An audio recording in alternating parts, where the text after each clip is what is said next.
Pressure usually normal होता है, लेकिन अगर बाकी कॉजेज हैं मिनिमल के अलावा तो यस ब्लड प्रेशर भी बढ़ सकता है। The bloated appearance and relative well being of a child is misleading and often after the loss of oedema severe muscle wasting is revealed. शुरू में आप देखोगे बच्चा लगा बड़ा भाई ठीक ठाक सही लग रहा है, लेकिन जब इसका यूरिन आउटपुट जब बढ़ाओगे, आप डायरेटिक्स देते हो, इडीमा कम होगा स्टेरॉइड की वजह से, जब ये रिलैक्स हो जाएगा तो पेशेंट बिल्कुल एकदम पतला सा दिखने लगता है और मसल वीकनेस तब दिखाई देती है इसकी। और infection may present at the onset and during relapse, infection तो हो ही सकता है। अगर इसकी लैब एनालिसिस करें तो यूरिन एग्जामिनेशन बहुत बहुत इंपॉर्टेंट है, क्योंकि इसमें हैवी प्रोटीनीरिया मिलता है +3 या +4।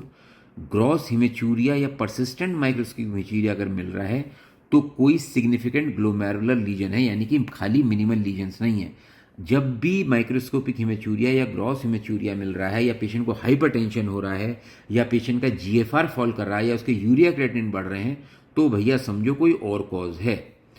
The likelihood significant glomerular lesions hyaline and granular cast are present. जब भी ग्लोमेरुलर लीजन्स होंगे तो हाईलाइन या ग्रेनुलर कास्ट मिलेंगे। अब थोड़ा सा इन कास्ट के बारे में समझ लो, ये बार बार आते हैं, यूरिन की कास्ट के बारे में हमें थोड़ा सा आइडिया होना चाहिए।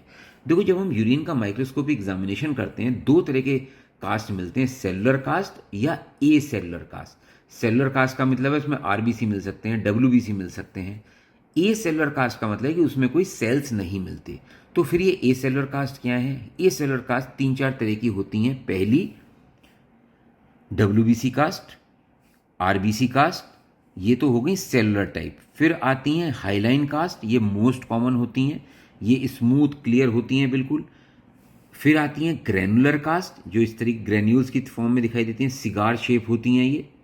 फिर आती हैं ब्रॉड कास्ट, जिनको वैक्सी कास्ट भी बोलते हैं।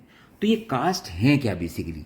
ये कास्ट हैं cylindrical arrangement of mucoprotein in distal nephron. Distal nephron क्या हो गई? जहाँ डिस्टल कॉन्वोल्यूटल ट्यूब्यूल्स या कलेक्टिंग डक्ट होती हैं हमारी, वहाँ पे नॉर्मली क्या होता है, टेम्स हॉर्सफेल प्रोटीन बनते रहते हैं और ये निकलते रहते हैं यूरिन से। तो यूरिन में टेम हॉर्सफेल प्रोटीन की प्रेजेंस नॉर्मल होती है, लेकिन कई बार क्या होता है, डिजीज प्रोसेस की वजह से इनका एग्रीगेशन शुरू हो जाता है और इनके एग्रीगेशन की वजह से ही ये कास्ट बनती हैं।